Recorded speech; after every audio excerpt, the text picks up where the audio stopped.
kasi mo nagtugaw dyan nung makita ka. Okay. Yes, sir.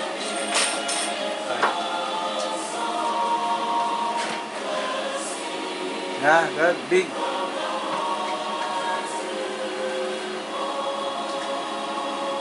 Pagtugawak na ta. Samay ko diba? Aloha. Kapag malan, kayo amin. Kapsat. Kapag yamin titangatam, Isuro di Biblia, sumambay manen ka, hindi na tayo magpatayangan nyo. Ngidanon kita kayo, daging Felix, nakabalit, nasasao ni Apo Diyos. You are listening to 104.7 FM Pinoy Power Media. So na din ito. Ngidanon kita kayo, daging sasao ni Apo Diyos, hindi awang sulong awang na. Yeah, and at this time, we said kayo morning na dublig. Follow up with our lesson, our radio program. We covered several teaching about the Church of Christ, how to enter, how to be a part of the church, and at this time, the steps that we need to partake to become a church, to become a member of the Church of Christ. The baptism of the Great Commission. To be so makakalawawag na based on what the Bible teaches. If we follow what the Bible preaches, we speak what the Bible speaks, and silent what the Bible is silent. And so the baptism of the Great Commission is the basis of this teaching is from the Bible itself. So we invite you to take your Bible, take notes of the scriptures that will be presented, because the scriptures prove how to be a part of the church that Jesus built. It is also help us identify if we are really baptized in the church or not. By continuing listening our program, it helps you distinguish the church that Jesus built. Kung may lasin tayo, mabiso, yaadal, kung ito miso, na mabasbag, mangilan tayo, kadagiti na dumaduma, ng panusulong ni babad, iti iglesia, na binangon niya. So at this time, we still, brother Matt Trent still here with us, continue preaching about the church that Jesus built, how to be a part of it, and the step that we need to take to be a part of the church that Jesus built. So dahito iti ikas kasabami taktander dahito ng iglesia to miso kung nagkipagmaymay sa iglesia ni Cristo at the Church of Christ that we read in the Bible. We must have to remember that the Church of Christ are not all the Church of Christ of the name Christianity are not all in the body of Christ. So how can we identify ourselves in the Bible? Is by reading the Word, God's Word itself. It will lead us to the church that Jesus built. So without further ado, I'm going to ask Brother Matt Trent to go on with the lesson. And after presenting the lesson, we'll come together along with Brother Eddie Maldagio, Brother Dante Obre, who's here with us at the station, that presenting its view, how we understood the church, and that will be a part of discussion after Brother Matt Trent presenting the lessons about the baptism of the Great Commission. Brother Matt Trent is from the Norman Church of Christ in Oklahoma. He's here with us in Hawaii to help us, to assist us in the work of the church here in Hawaii. And we're so grateful for his dedication and committed for the church, that he's willing to travel anywhere that the church need him.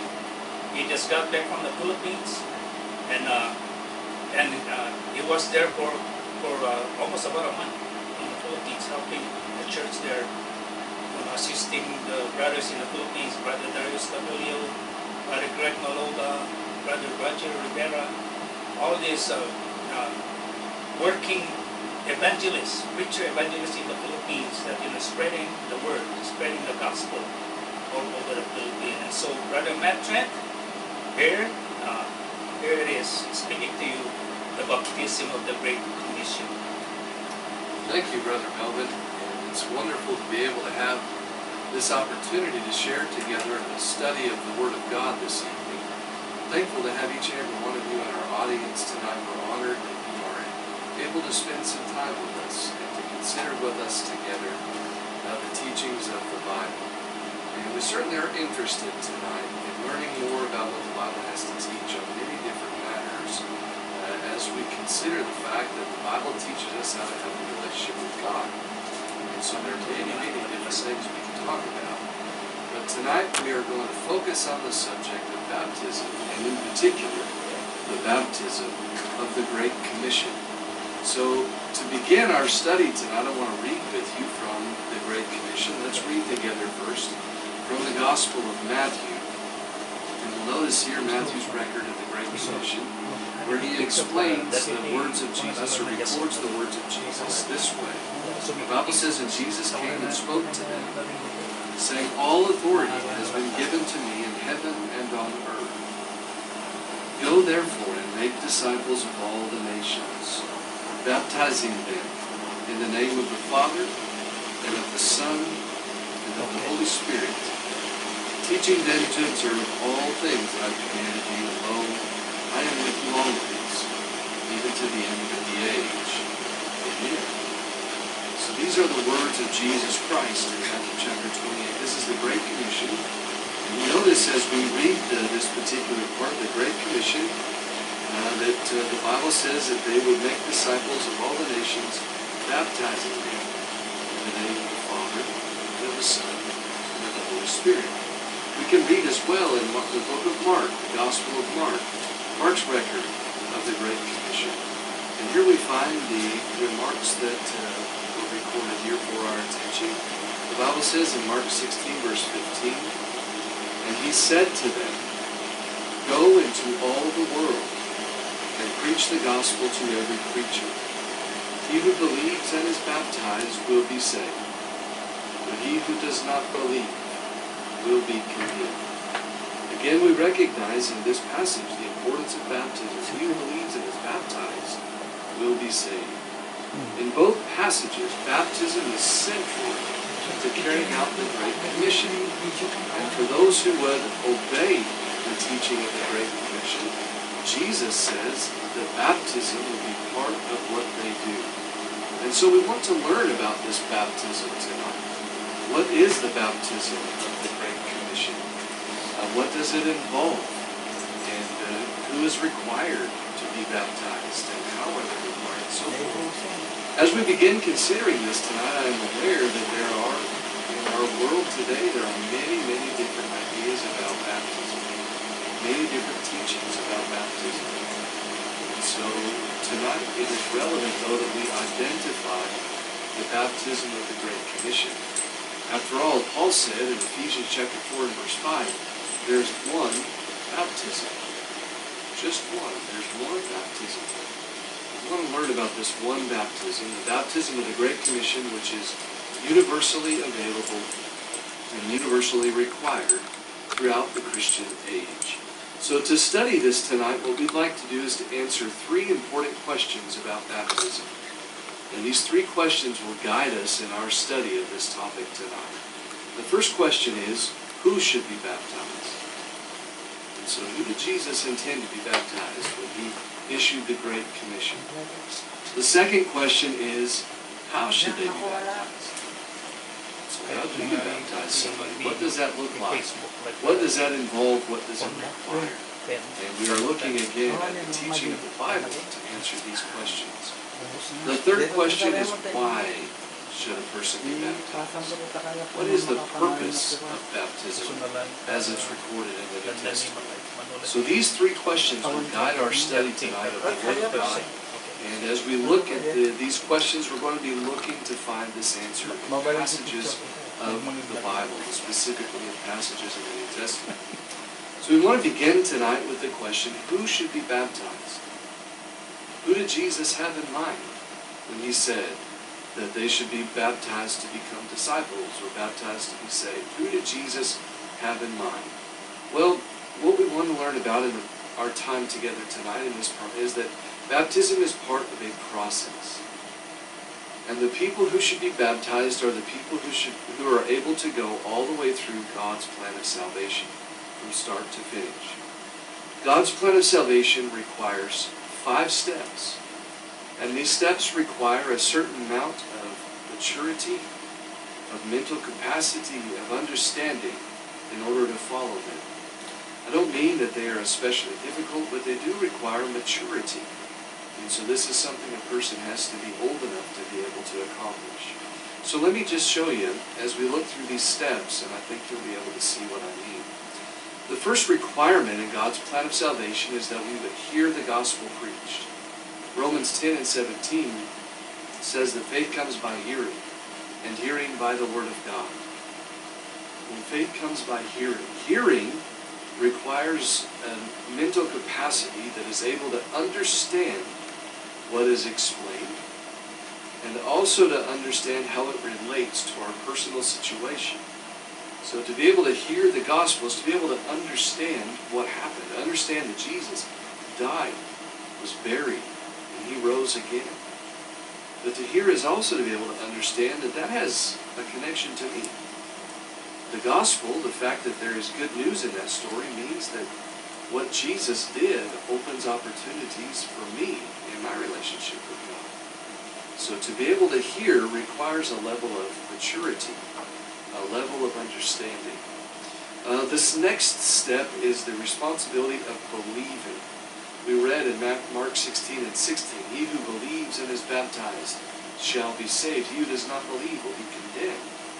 We understand the importance tonight of belief.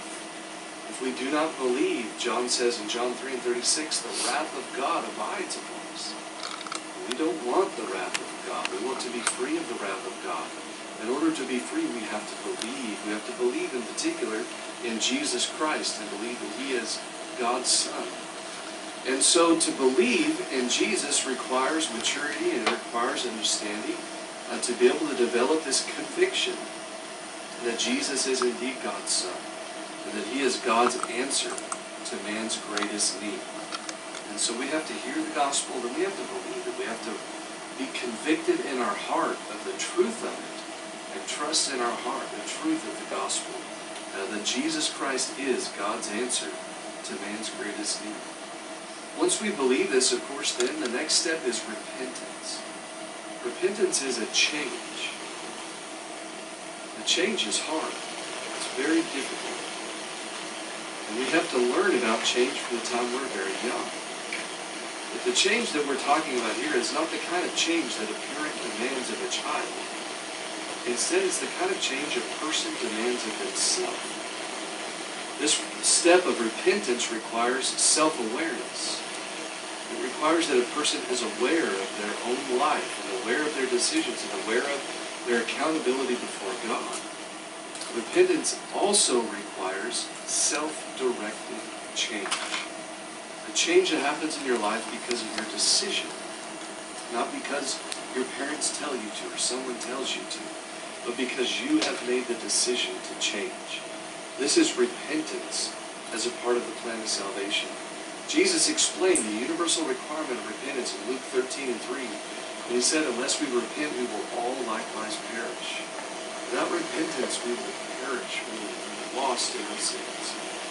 So to repent requires a level of maturity.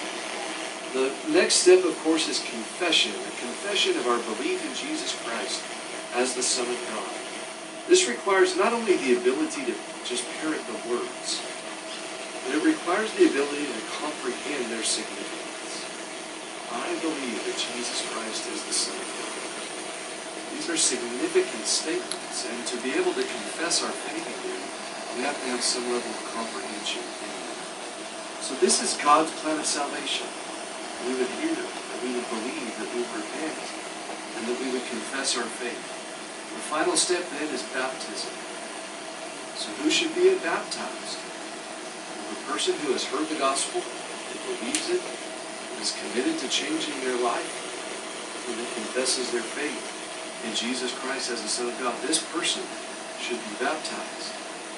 About a year ago, at the church I work with in Norman, we were at the church and we baptized a young lady who attends the college there in Norman, Oklahoma.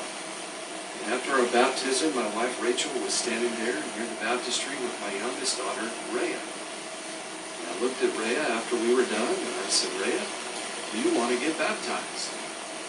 And she just looked back at me. So she didn't say anything. So I said it again. I said, Rhea, are you ready to get baptized? She didn't say anything to me. Well, the reason she didn't say anything is because at the time, Rhea was 6 months old. And so Rhea wasn't able to understand what I was saying, and not able to understand the gospel. And so obviously, she was not going to be able to obey the gospel. She wasn't ready. But a person who is ready, a person who has heard, is ready to be baptized, should be baptized immediately. Well, how should they be baptized? That's our second question. So the person who should be baptized, the person who can go through every step of the plan of salvation. How should they be baptized? Well, let's study this particular question by looking at 3 different things. Let's first of all try to understand the meaning of the word baptism. Let's understand the symbolism of baptism. And then we'll look at an example of baptism in the New Testament. It helps us understand how we should baptize as well. And so baptism, what should it look like? Well, we begin by understanding the word itself, the meaning of the word baptism. Baptism, both its the noun and verb form, it is from a Greek term that means immerse. It's actually a very simple term. It just means immerse. So to baptize means to immerse. And every time you read that word in the New Testament, baptism, you could read it as immersion. That's what the word means every time, whether it's the noun or the verb. And so what does it look like when we baptize somebody? We immerse them. We immerse them in water. So baptism is not a spiritual experience where someone just has some spiritual experience that they call baptism. Baptism is not just sprinkling or pouring water on somebody. Baptism is when someone, their entire body, is immersed under water. That is baptism as it happens in the New Testament. Of course, we understand the meaning of the term here also is harmonizing with the symbolism of the event. Because we learned that baptism is a burying. To bury something or to bury someone, we put them all the way under. We don't just sprinkle some dirt on somebody if they're going to be they're baptized. We put a casket all the way under the ground to bury. Well, baptism is a burial. The Bible says in Colossians 2 and 12 that we are buried with Him in baptism. Baptism is a burial. And so because of that, it's a complete immersion. It's a burial in water. And you can recognize there the symbolism that it is. Just like Jesus was buried in the tomb, and then He raised to live this new life, we are buried with Jesus in our baptism, and then we raised to live a new life with Him after our immersion. Baptism is an immersion. This immersion, symbolically, it is a burial. It is like our old man is dying, so that new man can rise again. But we also find an example illustrating how to obey this command of baptism. That's what examples do in the New Testament. They illustrate how to obey commands. And so you see this command, you think, well, how do I do that? Well, a lot of the time we'll find a story in the book of Acts that will show us how they did it in the early church. And we follow those examples. So let me read with you a little bit from Acts chapter 8 about an example of how a preacher in the book of Acts baptized a man who wanted to follow Jesus Christ. So in Acts chapter 8, a preacher by the name of Philip meets a man from Ethiopia. This man from Ethiopia has been to Jerusalem, and he's on his way back to Ethiopia. He's reading from the book of Isaiah. He wants to know more about Isaiah. So he asks about Isaiah 53. In Acts 8:34, is this man talking about himself or some other man? In Acts 8, verse 35, here's what happens. And Philip opened his mouth, and beginning at this scripture, preached Jesus to him. Now as they went down the road, they came to some water. So here's Philip and the eunuch. Going down the road, they come to some water. And the eunuch said, see, here is water. What hinders me from being baptized? Then Philip said, if you believe with all your heart, you may. And he answered and said, I believe that Jesus Christ is the Son of God. So he commanded the chariot to stand still. And both Philip and the eunuch went down into the water, and he baptized him. So as we read this story, we find several interesting things. Preaching Jesus led this man to want to learn about baptism. That's because preaching Jesus is preaching the plan of salvation. The final step in the plan of salvation is baptism. We also learned that this man only lacked one step in the plan of salvation before being ready to be baptized, and that was confessing his faith. And so the Bible says, Philip told him, if you believe, you may. And the eunuch announced, I believe that Jesus Christ is the Son of God. All of the steps having been fulfilled, the man was now ready to be baptized. But how did Philip baptize him? You notice in verse 38, they stop the chariot, they both get out of the chariot, they both go down into the water, and he baptizes him. He immerses him. Why would they both go into the water? You know, if it was just a spiritual experience, they wouldn't have done that. If it was a sprinkling, or if Philip was just going to pour water on his head, well, they didn't both need to go into the water for that to happen. The reason they both go into the water, and that they both come up out of the water, is because they went into the water so Philip could immerse him, so he could put him all the way under the water. Baptism is immersion. And that's what Philip does. He immerses the Ethiopian nobleman. So who should be baptized? A person who can obey the plan of salvation. And once a person is willing to obey all the steps of the plan of salvation and want to be baptized, how should we baptize them? Well, we should immerse them in water. That is baptism in the New Testament. The third question that we want to consider tonight in our study about the subject of baptism is the purpose of baptism. Why should a person be baptized? And so when we consider this together, it's important to understand that this process, this is not a process that a person goes through that is safe. As we will identify tonight, this is a process that results in salvation. Baptism is for salvation. And as we consider each of these purposes tonight, they are all related to a person being saved from their sins and beginning their life with God. So let's consider together 12 passages in the New Testament.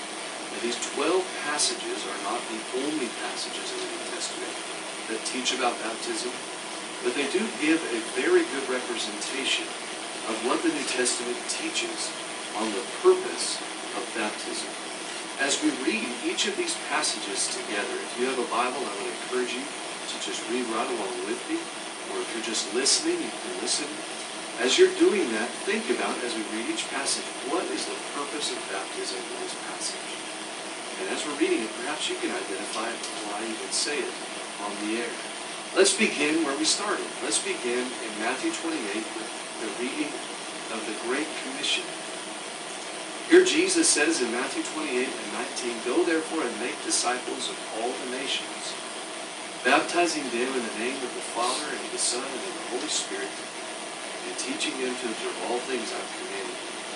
Lo, I'm with you always, even to the end of the age. So Jesus is talking about making disciples. Making disciples involves two things: baptizing people and teaching them to observe everything Jesus commanded. Those are the two requirements for a person to be a disciple of Jesus Christ. What does baptism have to do with becoming a disciple? Why is baptism important? What is the purpose of baptism in this passage? Well, we learn that baptism in this passage is explained this way. Jesus says you are baptizing them in the name of the Father and of the Son and of the Holy Spirit. In the name of the Father, the Son, and the Holy Spirit. That phrase describes a purpose. To be baptized in the name of the Father and Son and the Holy Spirit means to be baptized into the name of the Father, and the Son, and of the Holy Spirit. And what is being indicated here by this verbiage is a transfer of ownership, that we now belong to God. And the way this phrasing works is the way the phrasing would have worked in the first century to describe the transfer of a title of ownership. So if a person owned a plot of land, And it went from the ownership of one person to the name of the ownership of another person. That's the kind of verbiage that Jesus is using in the Great Commission. And so when we are baptized in the name of the Father, Son, and Holy Spirit, we are baptized into the name of the Father, Son, and Holy Spirit. That means we are beginning our relationship with God. That is the moment that we begin to belong to Him. We are His. And so at that moment, we become God's. We belong to Him. You're listening to 104.7. You're listening to 104.7 FM, Knowing Power Media. And so we recognize the significance of the beginning of a relationship in Matthew 28 and 19. Our relationship with God begins the moment we're baptized. Let's consider as well Mark 16. We read Mark 16, 15, and 16. Remember what it says in Mark 16 and 16. And consider as we read this passage, what is the purpose of baptism in this verse? The Bible says, he who believes and is baptized will be saved. And he who does not believe will be condemned. Here we see Jesus identify a process, believing and baptism. So we've got to do both of those to be saved. What is the purpose of baptism in Mark 16 and 16? To be saved. To be rescued from our sins. We are trapped in our sins. We are lost. We are away from God because of our sin. But in the moment of baptism, we are rescued by God Himself. In that moment, we are able to begin our relationship with God and to be saved from our sins. Let's consider third, John chapter 3, verses 3 through 5. In John chapter 3, verses 3 through 5, Jesus is in a conversation here with a man named Nicodemus. Now, Nicodemus is an impressive person. Nicodemus is a Pharisee. He's a leader. He's a teacher. He is a man with great authority and wisdom and knowledge. He is an impressive person. And when Nicodemus approaches Jesus, he approaches him at nighttime, and he tells him that he knows Jesus has come from God because of the works he does. He's very respectful to Jesus in John 3 and verse 2. Jesus doesn't even acknowledge what Nicodemus says. Instead, he goes right to the heart of the matter with Nicodemus. Here's what Jesus says in John 3. Jesus answered and said to him, most assuredly I say to you, unless one is born again, he cannot see the kingdom of God. Nicodemus said to him, how can a man be born when he is old? Can he enter a second time into his mother's womb and be born? Jesus answered, most assuredly I say to you, unless one is born of water and the Spirit, he cannot enter the kingdom of God. So we learn in this passage that even someone like Nicodemus, a powerful man, a man who considered himself to be deeply religious, a man who was very respectable, very knowledgeable, even a man like Nicodemus had to be born again to see the kingdom of God, to experience the kingdom. He had to be born again. He wanted to know, well, what does that mean? Jesus explained what it means to be born again in verse 5. He explains that it is, unless one is born of water and the Spirit, he cannot enter the kingdom of God. To be born again is to be born of the water and the Spirit. This happens at exactly the same time. These are concurrent events. We're born of the water and the Spirit at the same time. What is that time? It is the moment we are immersed in water.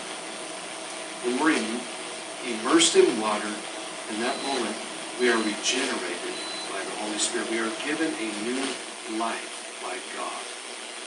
That happens at exactly the same moment that we were immersed in water.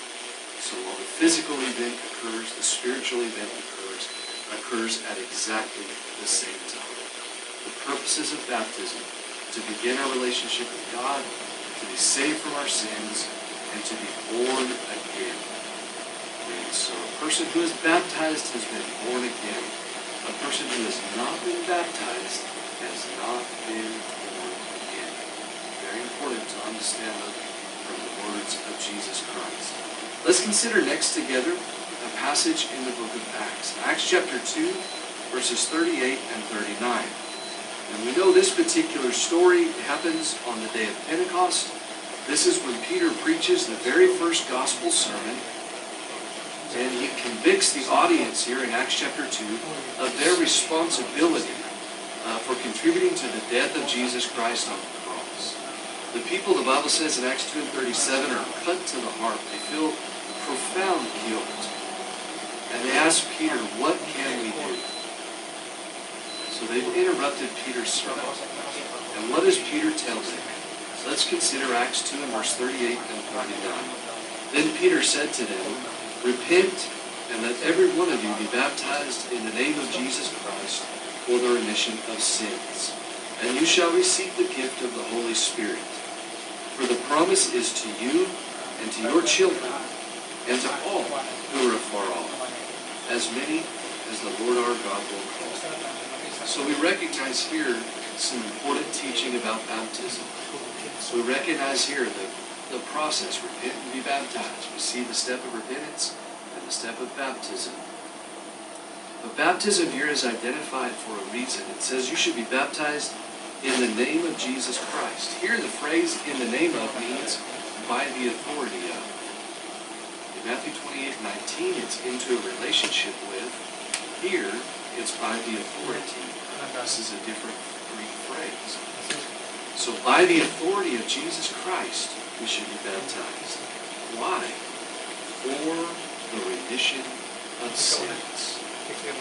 You could read that, for the forgiveness of sins. The guilt of our sins is forgiven. It's as if you have this debt and it is immediately erased. That is forgiveness. To be released of the responsibility. That is what happens the moment we are baptized. We are released from the responsibility of our sins before God. Our sins are forgiven. Why should we be baptized? For the forgiveness of our sins. Let's consider together as well another passage in the book of Acts. This time, Acts 22 and 16. In Acts chapter 22 and 16, we find here the story of the conversion of Saul of Tarsus. And as we consider this story of his conversion, again, this is another powerful, intelligent man who is very knowledgeable about the Word of God, and yet he was away from God because of his sin. And so God sends a preacher to him, a man by the name of Ananias. And when Ananias comes where Paul is in a house on Straight Street, here's what he says to him in Acts 22 and 16. He says, and now, why are you waiting? Arise and be baptized, and wash away your sins, calling on the name of the Lord.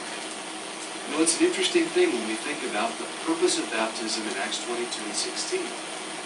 Because if you know the story of Saul of Tarsus, you know that he was on the road to Damascus. This is a man who is determined to persecute the church in Damascus. And on the road, he sees a bright light.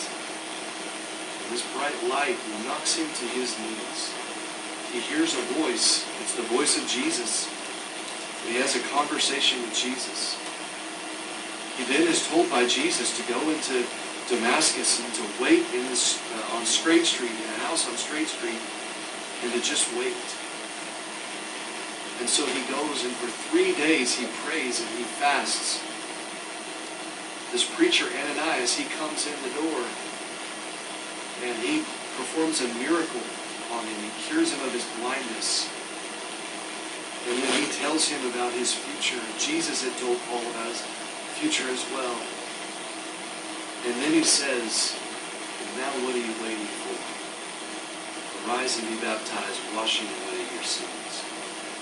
You know, you would have thought that talking to Jesus would take away the guilt of your sins. It didn't. You would have thought that prayer could take away the guilt of his sins. It didn't. You would have thought having somebody perform a miracle on you, that would have saved you from your sins. It did not. When Ananias comes and sees Saul of Tarsus, he tells him, arise and be baptized, washing your sins away. Why did he need to do that? Because he still had his sins. You see, friend, prayer does not take away the guilt of our sin in this moment. Before we know Jesus, before we are in a relationship with God, we are not able to pray our sins away. Fasting doesn't take our sins away. Sincerity doesn't take our sins away. Humility, a miracle, none of these things took the sins away from Saul of Tarsus. He was still guilty of the sins. Why? Because he had never been baptized. Once he had been baptized, could he pray and ask God to take his sins away? Yes, that is what a Christian can do. But before a person is a Christian, they are not able to do that. Before a person is a Christian, God is not able to answer that prayer. Instead, to be able to have your sins washed away, a person has to be baptized. So baptism, what is the purpose of baptism in Acts 22 and 16? It is a spiritual cleansing. You see, the sin of our lives has contaminated us. And in the moment of baptism, that contamination is washed away. We are cleansed of the guilt of our sins. Before that moment, we are guilty. We are before God. We are stained with the guilt of our sins. Following baptism, we are cleansed from the guilt of our sins. That's Acts 22 and 16.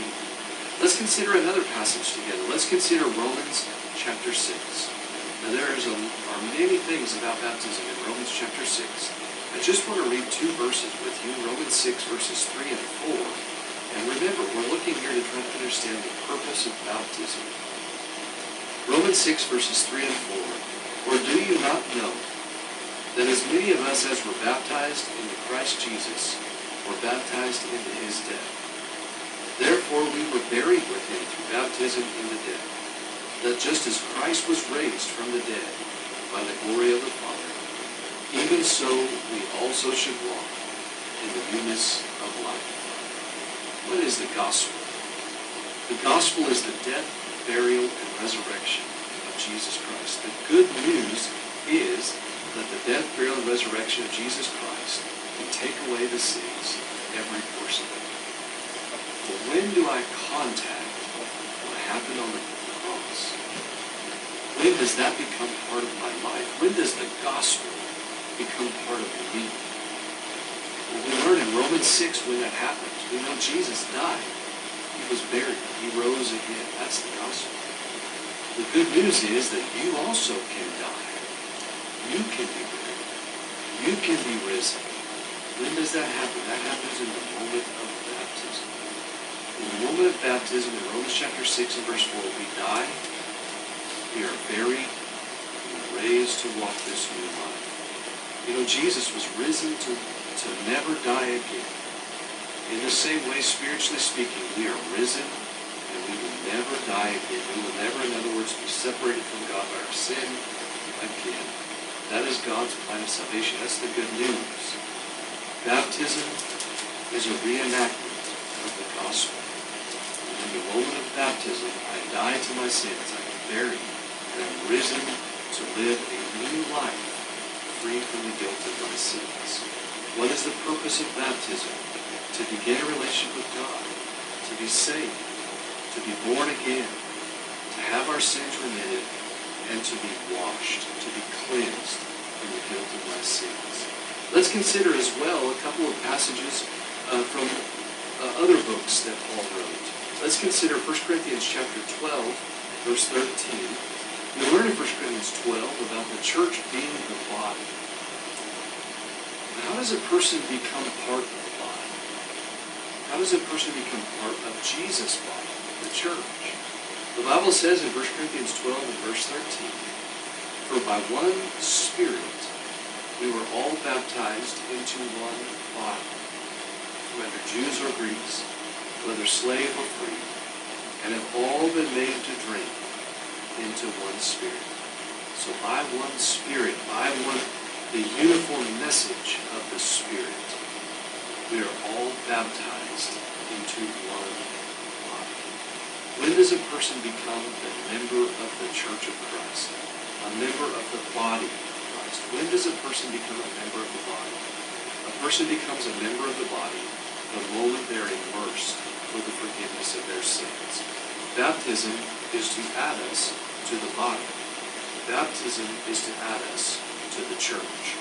Let's consider another passage from Paul. Let's consider Galatians 3, verses 26 and 27. And here we find a very similar teaching, as this time Paul talks about the church being the family of God, and talks about how we become part of the family. Here's what Galatians 3, verse 26. For you are all sons of God through faith in Christ Jesus. How does he know that they are all children of God? Verse 27. For as many of you as were baptized into Christ have put on Christ. How did he know they were part of the family? Because they have been baptized. Because the moment we are baptized, we become part of Christ and therefore part of God's family. How do we become part of the body? We're baptized. How do we become part of the family? That happens when we're baptized. Both of these teach us that we become part of the church of Christ, the body of Christ, the family of God. We become part of the church when we are baptized, immersed in water for the forgiveness of our sins. Let's consider some more passages from Paul. Let's consider Ephesians 5, verses 25 through 27. And here we're going to find a familiar concept here as we read Paul writing about the relationship between Jesus and the church, and about what Jesus did for the church, and how that is an example of what husbands should do for their wives. I want you to notice here the idea of washing. Ephesians 5, verses 25 through 27, Paul says, Husbands, love your wives just as Christ also loved the church and gave himself for her, that he might sanctify and cleanse her. How does he do that? With the washing of water by the word, that he might present her to himself, a glorious church, not having spot or wrinkle or any such thing, but that she should be holy and without blemish.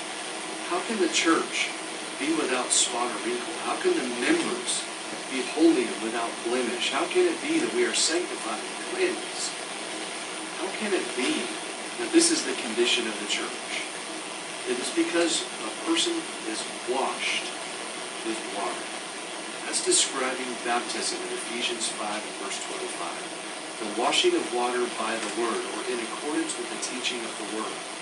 We're learning about that tonight. We're seeing all these passages in the New Testament that teach about baptism. The washing of water is something we do because we are listening to the word, because we are following the teaching of the word of God. And in that way, we are cleansed. There you see it right here in the New Testament. The washing cleanses us, sanctifies us, purifies us.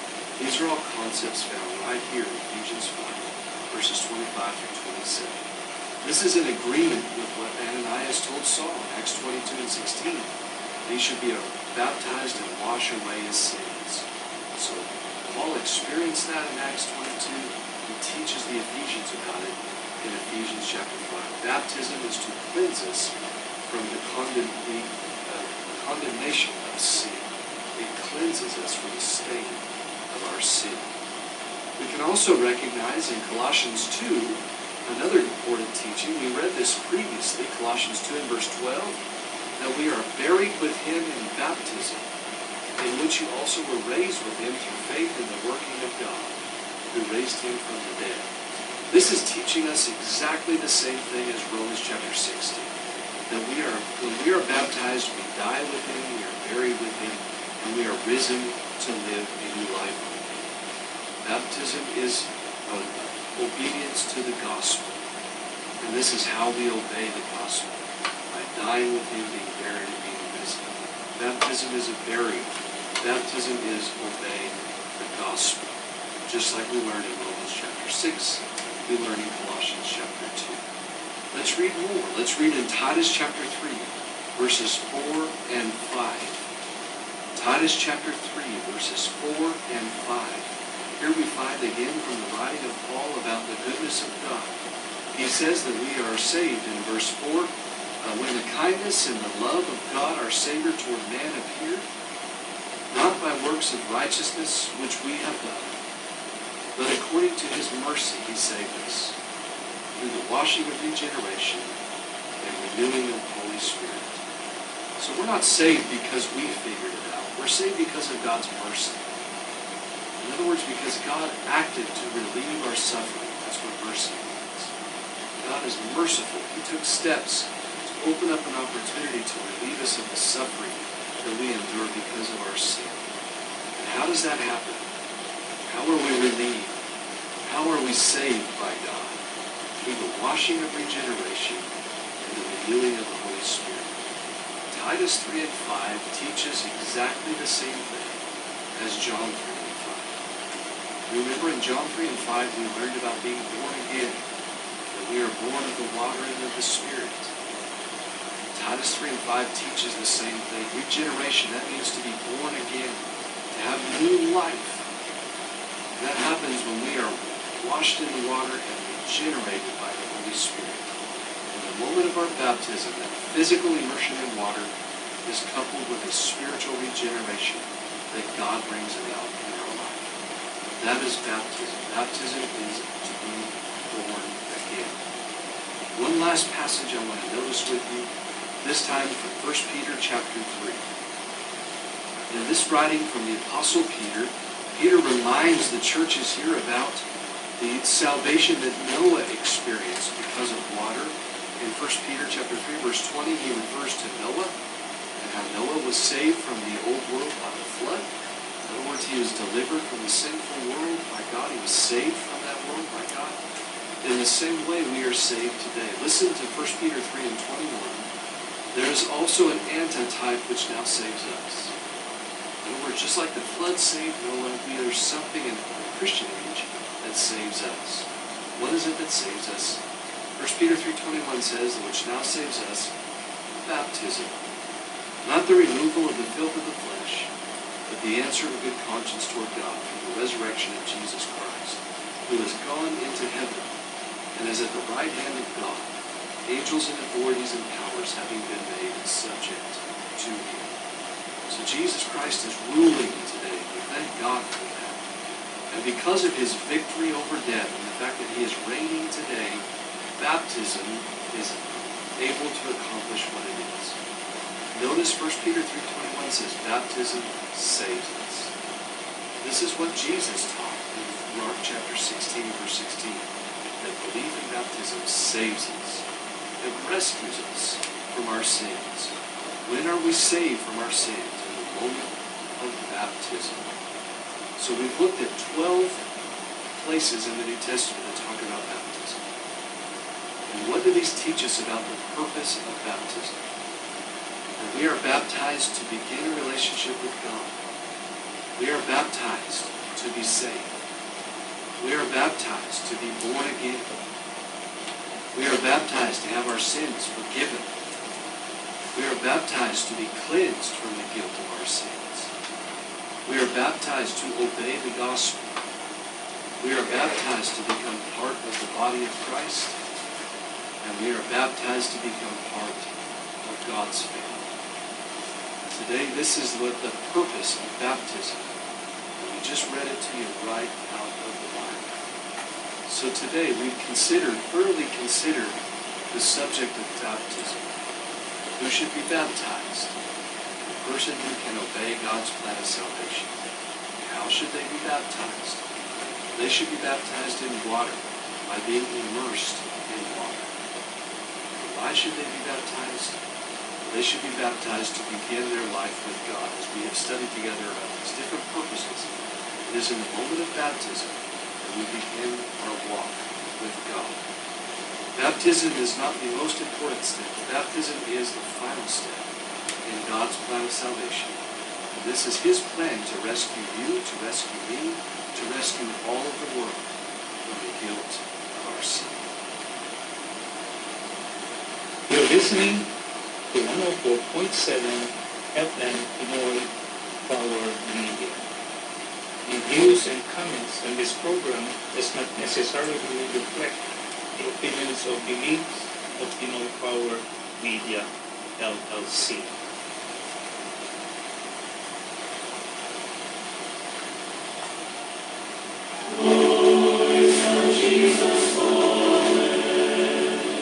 Tenderly upon your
listening to 104.7.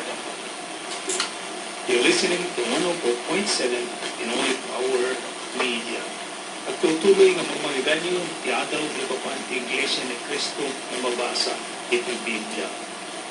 Naugas na lagityo, dagiti napagpalabas nga adal, ket mayad adal, dagiti adal nga may Papan iti Iglesia na malagityo, iti sakbay nga may nikap sa Trent, nadakamatin DJ Isaiah, nangaganyon DJ adal may papanti Isaiah, the Church of Christ that Isaiah saw. Babayin kini Brother Kevin Presley. Ket kalpasan na, DJ na simaruno iti the Church of Christ Choice. So DJ di napalabasin na pangalawas. Can DJ the strange things about the Lord's Church. So we continue giving you a heads up or giving you lessons about the church that Jesus built for all of us to be able to distinguish what is the church that we read in the Bible. Pag no may lasin tayo, nukasano na ibaga tayo magda may isang iglesia ni Cristo, babayan kami iti panagsukimat tayo, kaya iti ikadagiti sa sauna. Kaya iti dahito mga kanito, may sarunong na naisarunong na yadal, makasano ti agbalin, na kung kasano ti makipag-may sa iti dahito yung iglesia na binangon ng Jesus. So dahito iti ibiglabimat kita, nagiti adal, na natutunan minit kinikap sa Trent. Dito yung adal na baptizing in the Great Commission. At dito yung kinikap sa Edimandagyo, kinikap sa Dante Copre, na mga ibang laing kada tayo nagiti umisong pa nakaawat. Dito yung adal. Because dito yung adal kita amin nga mga tayo ito pumisok. Kaya babayin ka dito, natutunan nyo din dyan, wala nang ganyo din dyan, adal ni kapsat na Trent. Dito may basar amin kadagiti sa niya po Diyos. Awan surok, awan kurang. So dito iti takdil dito ng iglesia na datay ko mga mismo, iti agsuk-isok mga kadagiti uminos, umisong susuro. Katnon agad diya pa nagmaymay sa. Nga iso dito iti pagayatan ni Apo Diyos, tako na diya Peso 4.3 nga, ikagumaan niyo kumati pa nagmay sayo kung na diya. Ijay Peso 4.4, ipaga na diya nga damay sa nabagi.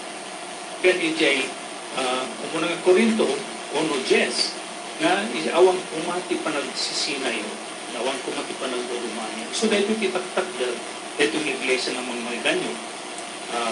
Kaya ititaktamay, itayo sukimate, ito miso nga susurong may papan iti bautismo. Brother Ediman o Brother Dante, anamat ti may paawat yun na papan ka dito nga ada. Laway nagdingdingay, tikapsat yung Ediman at Timanen, sumangbay iti dito yung programa, ati kadami ni Brother Matt, ini kapsat Dante.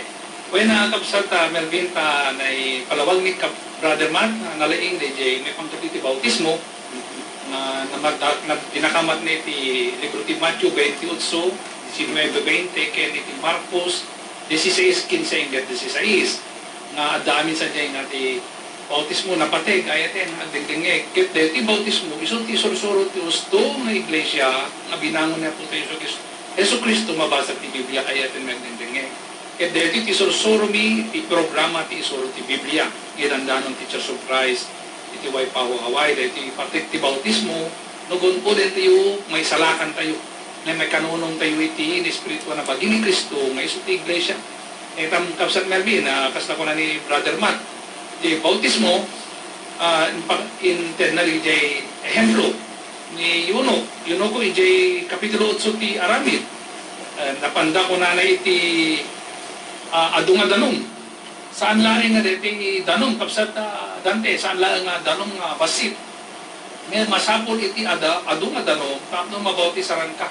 Kuna na kapsat Melvin, nalawag di ko na ni kapsat mat. Ay ibasak na alis to rin dito, iti kapitulo 8. Iti Ilocano ay atin, kunan natin kapitulo 8, iti Aramid, iti 35 hingga 37, kunan. Kaya ni Felipe nagsao, kaya tilinturin, o yan naman ito di dyan surat, in kasabana, kenkwana, Ebanghelyo ni Jesus.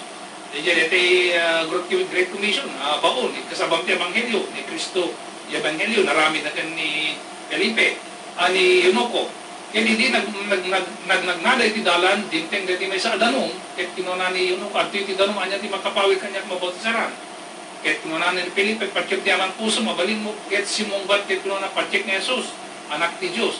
Kaya inbilin da, pagsadayan da tilugan, kaya imulog da dua iti danong, da Felipe ken Yunoko, kaya binautisaran na. So, ado nga danong, kapsat nga din. Saan nga dito, basin nga danong.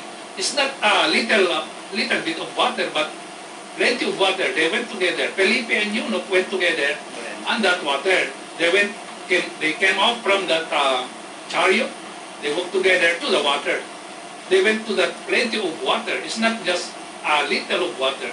So we need a lot of water for immersion. Pag nung mabautisaran tayo kapsat, hindi tipawat ni kapsat man. At nung mabautisaran na may batok kayo, tam nung may apply, may plikar ka na Roma sa east. May kanunong kayo, ijay, papatay pa nagungar ni Kristo. Diyan ti bautismo ay aten, isursuro ti iglesia ni Kristo. Kaya itong nagungar. Diyan kapsat dante, ano man, masaong ka na ijay. Ti masawak may banggit ti baptism, brother, kaya tayat nagkaputi salita nga baptiso. At tiyat na sabi, in English, immerse. Means immersion. Papato. Kasi ti bautismo, simboliko iti death, burial, and resurrection. So nga ti bautismo ang masabot iti wisik-wisik lang ti ulo, sang kabasin na masabasa yung ulo, ulikat di maitinid na Papato. Tapos la iti panakaipun-pun din sa nga natay, sa nagumag. So ito ti basic na masawat na pang iti bautismo. So nga no surutin tayo ng biso, di sursuro nga mabasa niya Biblia, antay magkamalit.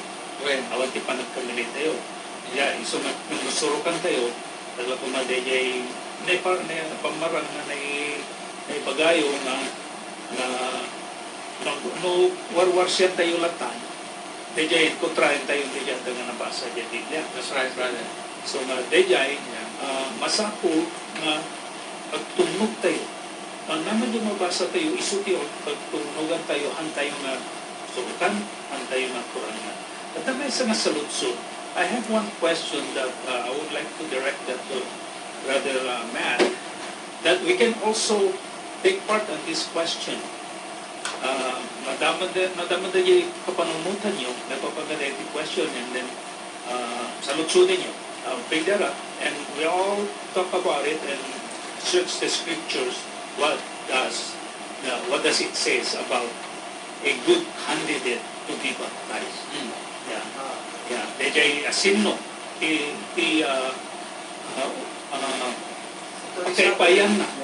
pakaipayan na ito miso na baptism. One reason why I bring up these questions is because as observing how people baptize in the church, I see some young infant baptism, but I even see as old as 10 years old being baptized. Now, one thing that you mentioned is that the purpose of baptism. The purpose of baptism. Who would be baptized? So, who would be the good candidate to be baptized, brother? Yeah, so talking about that particular question, it's really a question about age and maturity. How old should a person be? And what's interesting, the Bible doesn't give an age. The Bible doesn't say this is how old. And we recognize the reason is because people mature at different rates. And so one person might be more mature than another person at 13 years old, for example. You can have a great variety of maturity at that age. And so there's not a steadfast age, but there is the the plan. Hear, believe, repent, confess, and then you be baptized. So the area I always focus on when I think about this particular question, brother, is on the area of repentance. Because a person needs to be old enough to repent. Now, repentance requires, like we mentioned, it requires self-awareness. You know, an awareness of your accountability before God, but also an awareness of your faults. You yourself know. And then it is the decision of change. And I think it's important to remember it is self-directed change. Self-directed change. A change that you decide on your own to make. Well, a child, I've got 4 children.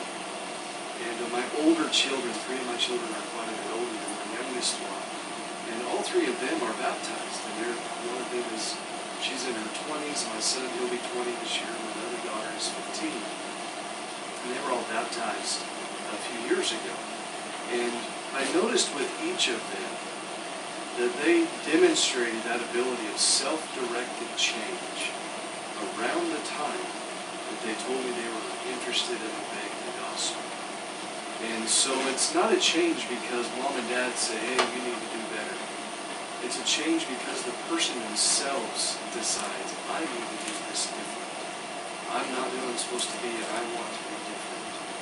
And that requires some maturity, a level of awareness to be able to make that decision. So, Brother Edamar, perhaps you have some further thoughts on that. When kapsat mata, paiso ayat nagdingdingay DJ, gusto kandidato ng mabautisan ng kaya, gusto mawatin natin pamautisar ayatin kaya DJ, makaawatin, ang dating disposisyonan nga muna itinimbag na nalaingkan dakes. Ada iti kapanunutan na, intelektual na, madesisyon na, amunan nga iturong iti kasasaat ibyan na. Di Amerika min kapsat merdin, kada rete, ang tawag iti suot-so ka na free. Ang free di anak mo, dito, when? Yeah, Adulthood ko na, when? Once they reach that adulthood, When? then they must make a decision. Yes. Ang kwesogang, basta ang dati decision ti ubingan, nga makaawat ka na iti. Maawat na ni DJ, may panggap iti nadyusan, panagbiag, kantang nung maliplikan ng matijay, kinarimon iti biag DJ, iti imatidakes. So, dahil iti kandidato ti bautismo. Tano, saan na pa maawatan kapsat? Saan na mabali na pilitin? I'm saying, brother, that if he cannot yet understand what is good, what is bad, then we cannot force that person to be baptized. Just continue to preach him the word. That's right. Preach them the word. Yeah. So they jai will. Saya ten. You're right on, brother. And we talk sometimes about that, knowledge of right and wrong and all of that as the age of accountability. And in other words, before that age, a person is innocent before God. But there is an age at which we become guilty before God of our decisions. That is the age at which we need to make a change. So, and that age just varies because the rate at which children mature varies. Yeah, so let's say, not just one, again, that is not just on the, what you call it, immature, but what about this being mature enough already? Yung nagitay lalakayin, nga di pa nga nadalan tapos ibaga na kahit ko tag-bautisa. Okay. Kas may isang manusuro na mong na napay unay mawatan, i-purpose. Yung purpose the baptism. And then, we must have to continue teaching the word until he fully understood the purpose of baptism. And then we can say he is ready to be baptized. So you can ask Brother Matt and then you can discuss. Brother, what I'm saying, brother, is that even though a person is already in maturity, in age, they're already an adult and claiming that, come to church and say, I want to be baptized. Okay, as you as a preacher, you know that he never have time, he never studied the Bible yet. He just come as a visitor, step in and say, "Oh, I want to be baptized." So, we're gonna baptize him immediately, or we need still taught the Bible, the words, the gospel? That's a good question.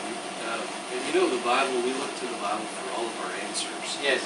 And even here, and this is just an interesting fact, in the book of Acts, every single person who obeys the gospel obeys it the first time they hear it.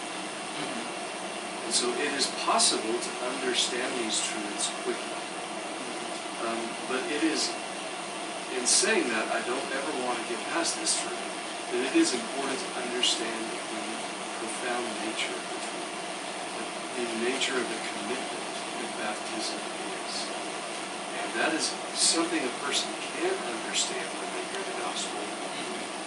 It is a little bit difficult in our time, I think, because there is so much confusion about the different teachings about baptism and about the church and all these different things. And so, oftentimes, what we do is we encourage a thorough consideration.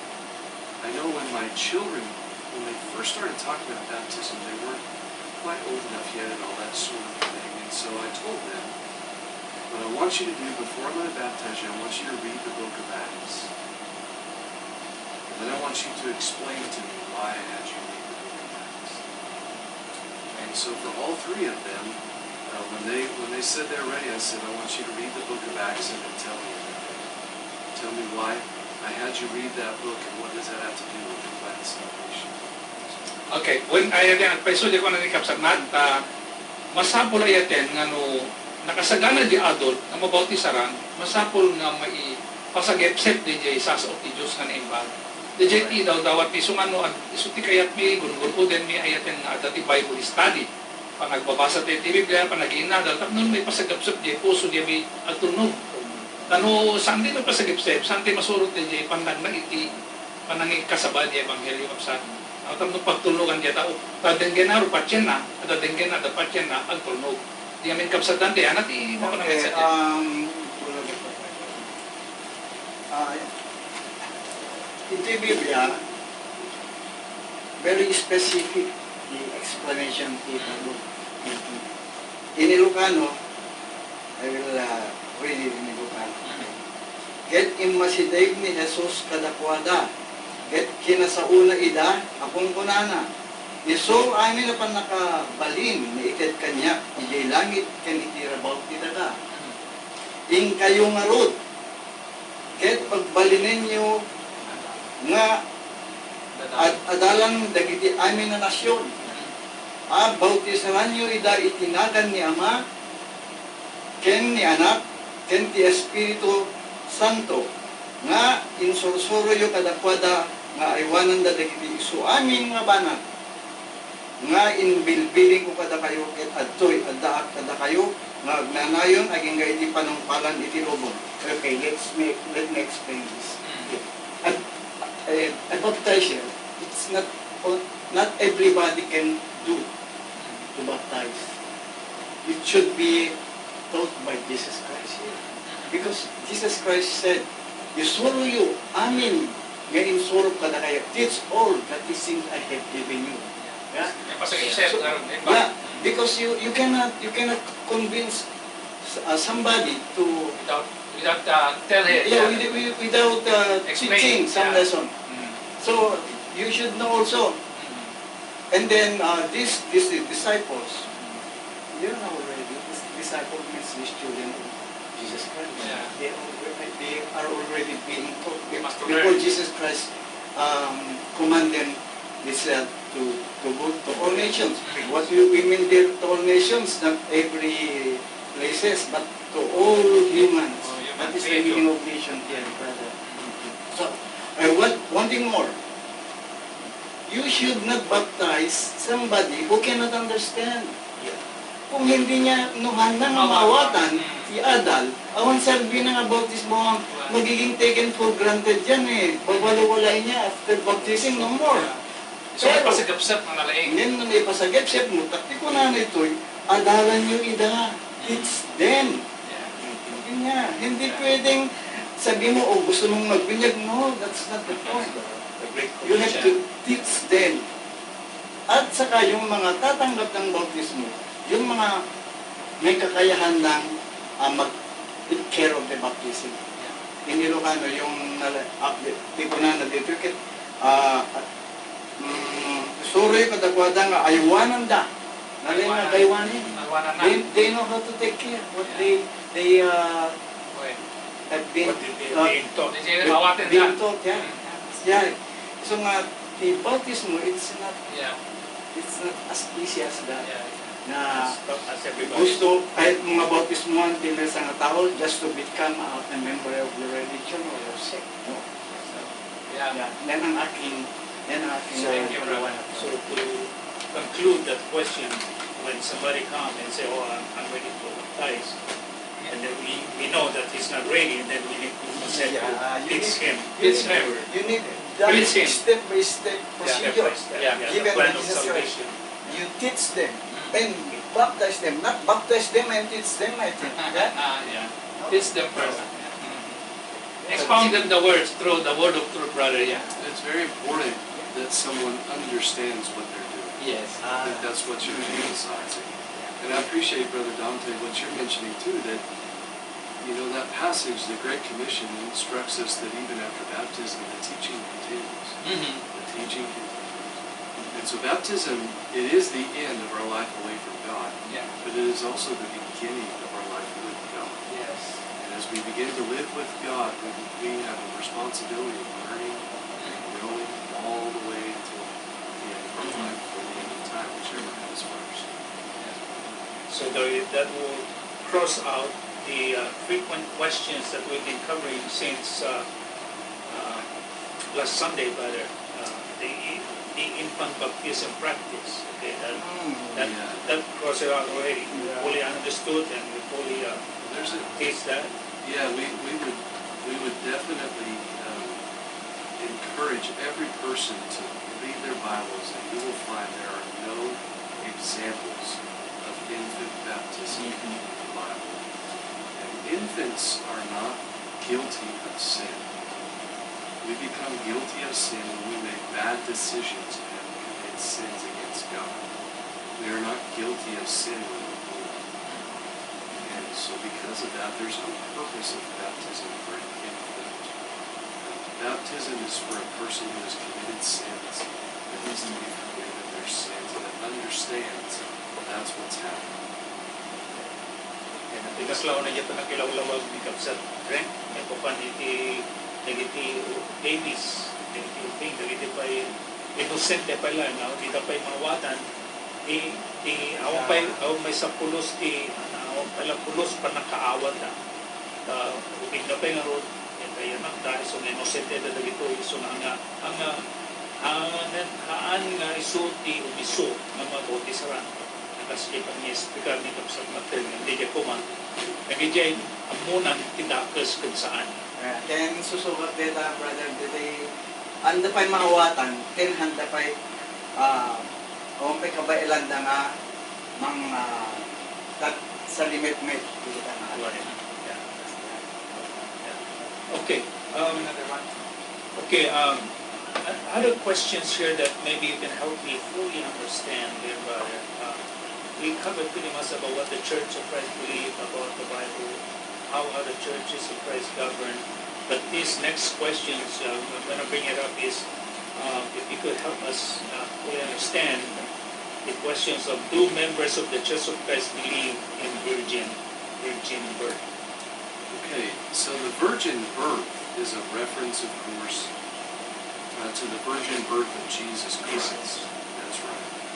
And the simple answer to that question is absolutely. We believe in the virgin birth of Jesus Christ. And we believe in it because the Bible teaches it. And so, for example, in Matthew chapter 1, the Bible promises, this is the angel describing all of this. The Bible says, "And she shall bring forth a son. You shall call his name Jesus. He will save his people from their sins." This is Matthew 1:22. So all this was done that it might be fulfilled, which was spoken by the Lord through the prophet, saying, "Behold, the virgin shall be with child, and bear a son, and they shall call his name Emmanuel, which is translated, God with us. Then Joseph, being aroused from sleep, did as the angel of the Lord commanded him, and took to him his wife, and did not know her till she had brought forth her firstborn son. And he called his name Jesus. This concept is also taught, of course, in the Gospel of Luke, when the angel approaches Mary and explains to Mary about the fact that she is going to have a baby. The Bible says in Luke chapter 1, when the angel approaches her, that she is, a virgin, betrothed to a man whose name is Joseph, in Luke 1 verse 27. And the angel approaches her and says, "Rejoice, highly favored one, the Lord is with you. Blessed are you among women." And so then here's what the angel says in verse 30. Then the angel said to her, "Do not be afraid, Mary, for you found favor with God. Behold, you will conceive, and in your womb bring forth a son, and shall call his name Jesus. He will be great, and will be called the Son of the Highest, and the Lord God will give him the throne of his father David.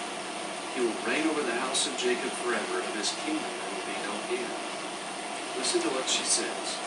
Then Mary said to the angel, "How can this be, since I do not know a man?" And the angel answered and said to her, "The Holy Spirit will come upon you, and the power of the Highest will overshadow you.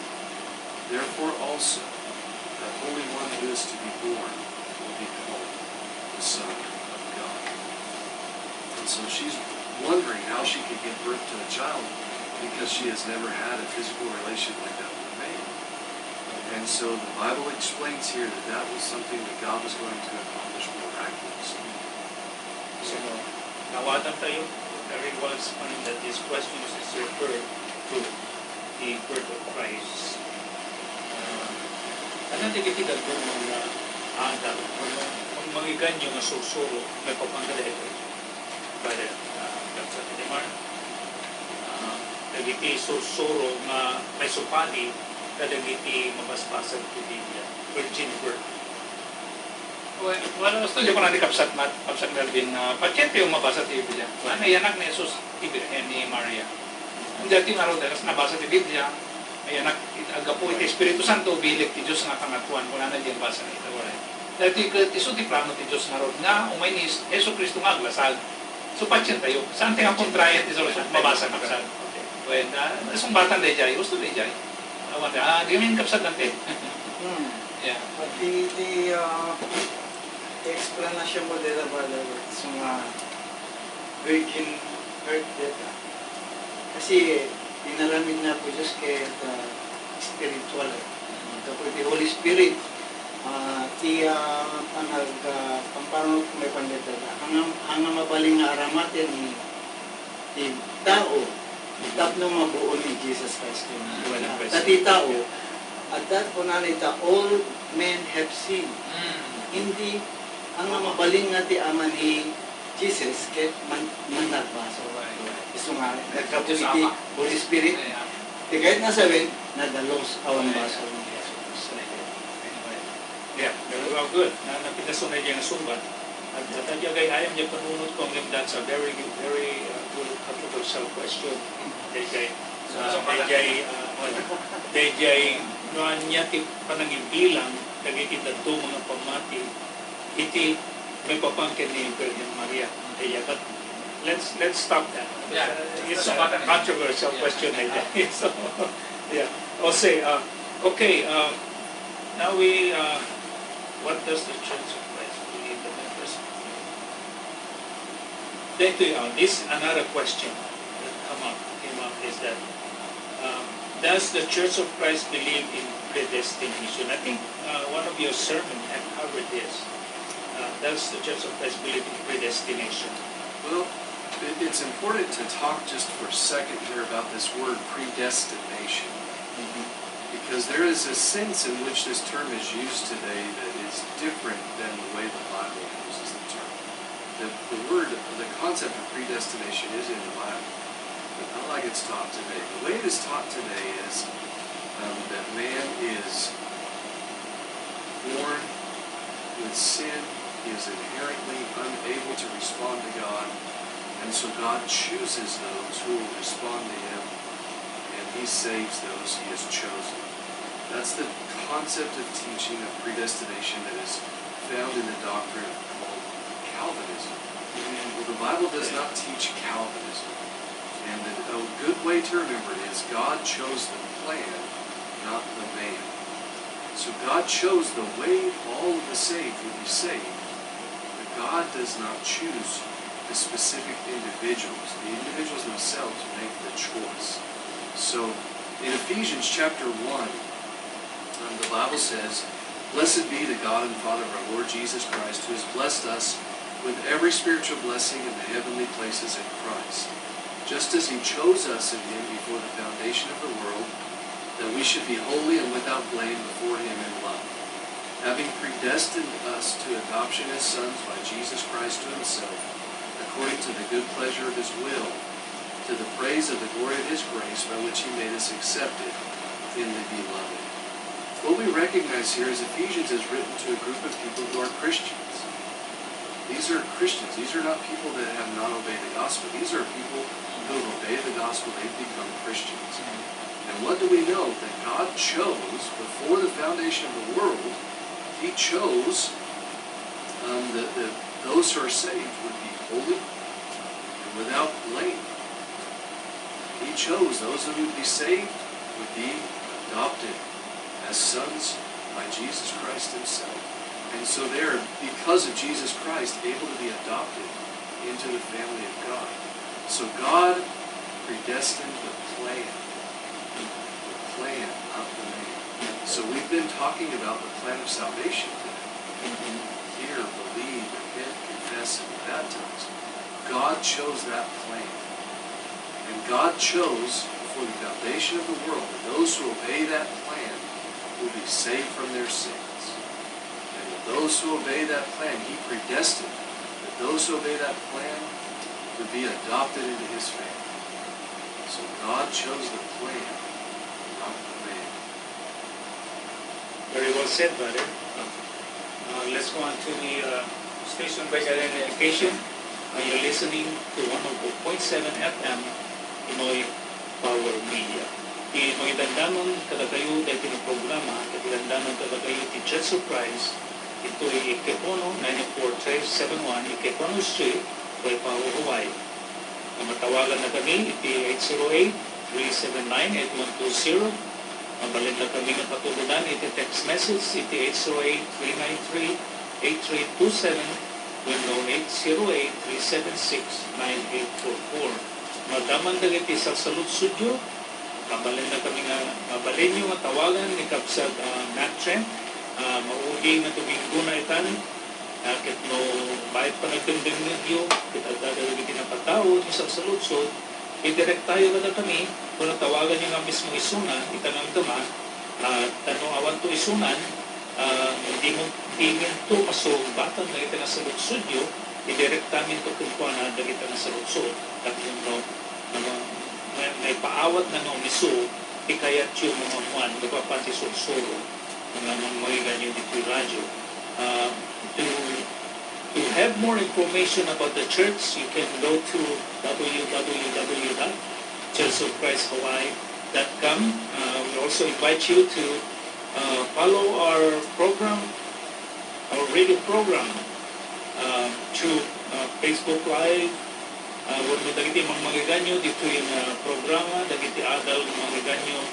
Inandanong kada kayo ni Brother Kevin Presley, iti Let the Bible Speak TV. Ato dagiti adal na pagka-amman tayo dagiti musumusuro o misumatakder ti iglesia ng mga ganyo. Babayan kadagiti adal may papay na dito, ipangpalog na dito, Let the Bible Speak TV. Basta magkini kapsat Trent Hickey, iti letthebibleSpeak.com. Pabalin nyo iti sign up, kadagiti free Bible study course. Dagito ikit, awan ti bayad na libre, ket tilanin idawdawat mi ket iti anos, wano kayat tayo, mga kadagiti kung isumusuro ti Biblia o isuro awan kurang na. Dadagiti may nayon nyo kadagito ikapsat Brother Edmar? Napindas brother, mapangti orasin din na ibagate ka ng kapsat Brother Matt nga encouragement and invitation. Sige brother, ada pa yun. Okay. Agaman kami brother, agaman kami ayaten, alaited tayo ni kapsat Matt. Hindi mo na mapanagsuli di mainland, purpose niya po, dan tumanan, nagsuli tumanan. May tihaway ayaten, may malagat magtiti encouragement. Brother Matt, we can give encouragement. Final thoughts For now. Close the program. There is several more questions that we can cover. And then before I call on Brother Matt for his final thoughts. Okay, let's just continue on covering some of the questions. Okay. Do ministers of the church hear confession? Okay, so the concept of confession, as it is usually thought of in our time, you kind of, go to this professional clergyman and you sit down and you announce your sins to them or confess your sins to them, and then they grant, on behalf of God, they themselves kind of grant you forgiveness from the church and all of that. This idea is not found in the Bible. Instead, what's found in the Bible is for those who have never been saved. We've talked about the plan of salvation a long time. Once a person becomes a Christian, what do they do about their sin then? Well, a Christian has the privilege of prayer.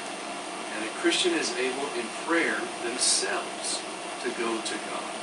In 1 John chapter 1, verse 9, the Bible says, if we confess our sins, He's faithful and just to forgive us our sins and to cleanse us from all unrighteousness. This is what Christians do. Christians, we confess our sins to God. Now, there are times, of course, when, as we're going through life, when it is helpful to be able to talk to one another about the challenges of life and to request help and to talk about things of that nature.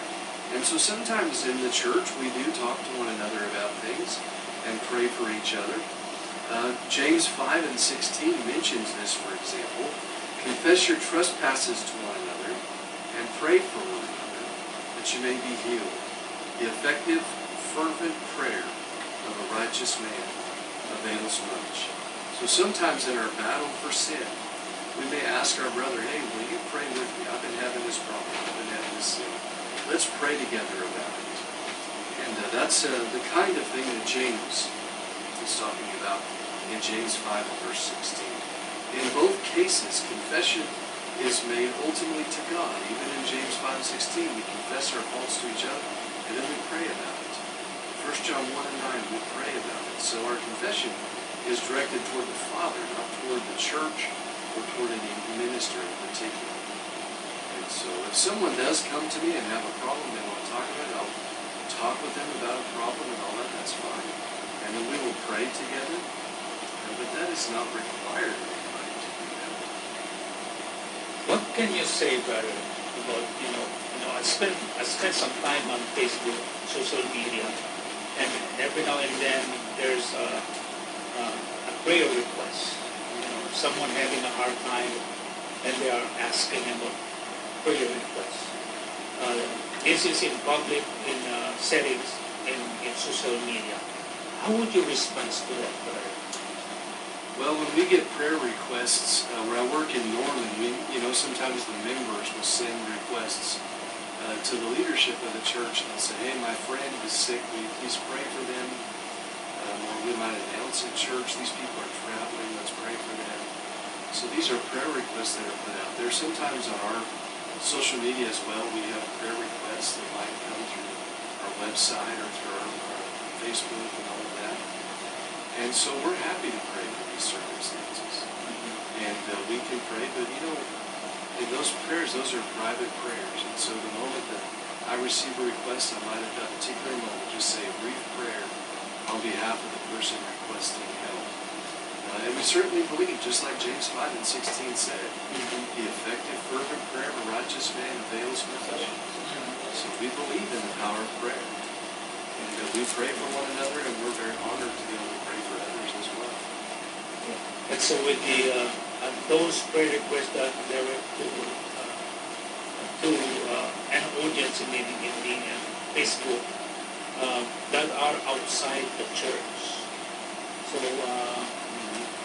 how would you respond to that? Those are not in the church asking prayer requests. Yeah. Well, you know, I believe Jesus' example in John 17 is helpful here. Jesus prayed in John 17 for himself. He prayed for the faithful that were around him.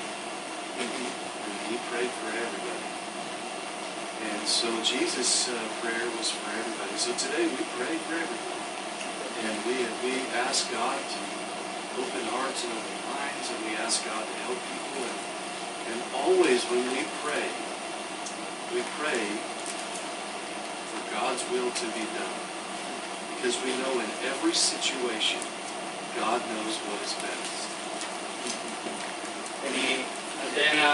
And if we pray, as you said, Brother Matt, we always pray in the name of our Lord and Savior, Jesus Christ. Correct. That's the main thing. Because Jesus says, pray in my name. That's right. Yes, brother. In Jesus' name. So then you patik natin kararangay. Thank you.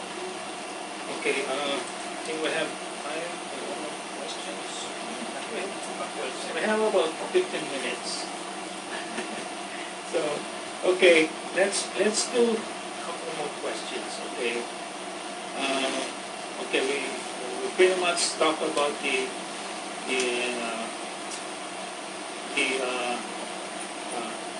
baptized only by immersion. And we already covered infant baptism, the ministers of the church here confessions, our prayers addressed to the saints. Our prayers, dagiti kararag ket naiturong ka dagiti sa santo. Well, let me just mention a couple of things about that. First of all, the idea of saints. What's interesting about that is the term saint is a term that is applied to every Christian in the New Testament. Every Christian is a saint. Every saint is a Christian.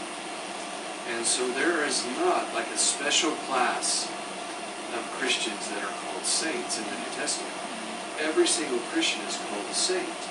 And so, for instance, in 1 Corinthians chapter 1, the Bible talks here about the church at Corinth. And he says, to the church of God which is at Corinth, to those who are sanctified in Christ Jesus, called to be saints, with all who in every place call on the name of Jesus Christ our Lord, both theirs and ours. All of those who are set aside for God as Christians are saints.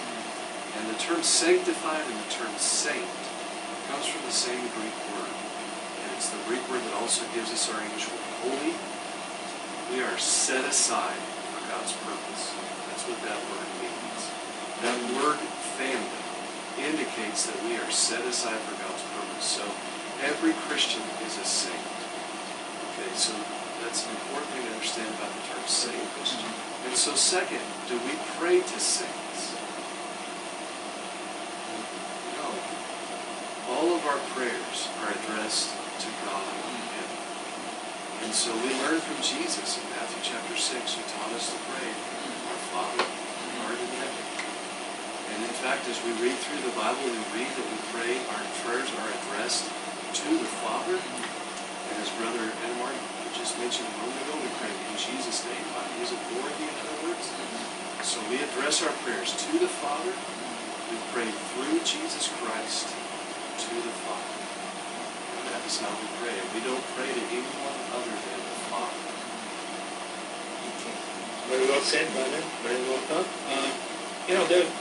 These frequently asked questions, there are really a good questions that we need to really pay attention on what the questions is all about.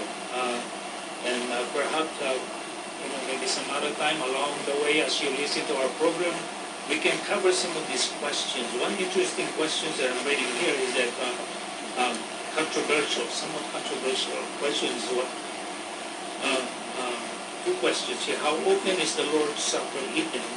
What kind of music is used in the worship? Does the Church of Christ believe in heaven and hell?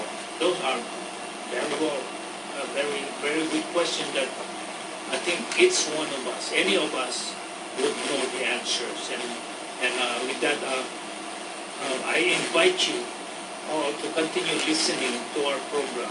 Wisin na kayo nga kanayon na dumdumit ka dito nga programa mikit along the way dito ikat may paawat and dagiti kay papanan kunisumbat ka dito nga saludsod. So with that, we have more time for your final thoughts, Brother Matt. You're leaving us already on Tuesday, and we surely miss you. You know, because we enjoy spending time with you in the church and here on the radio station. You know, and we're so grateful for your dedication, Brother Matt. Thank you very much, Brother Melvin. It's been my pleasure to be here. I'm so happy on this trip to have had my wife Rachel with me and our little baby Rhea, and it's just been a very good experience for us being here with the church. And I just wish everyone on the island and all over Hawaii could experience what we've experienced in the last couple of weeks, being here and being with the church. It's just wonderful. And we've got a great congregation in Waipahu, very faithful, very devout, and it's been wonderful to be here and to be part of the work for a short period of time. I'm thankful to have been able to share time with the three of you, time discussing the Bible and discussing other things, and it's been wonderful our times of association together, and it's been a privilege to be able to spend time on here on the radio sharing the good news in this part of the world. And I'm just so thankful for each one in our audience tonight who has taken the time to listen and to consider these things as we have shared them. It is our goal to humbly share the truths of the Bible with every willing heart. And it is our prayer that you would search the Scriptures daily, just like the Bereans did in Acts 17, and that you will, where you find the truths of the Scripture, that you would be able to apply them to your life. And I know the brethren of the Church of Christ here in this part of the world, they would be thrilled to be able to be part of your growth with the Lord.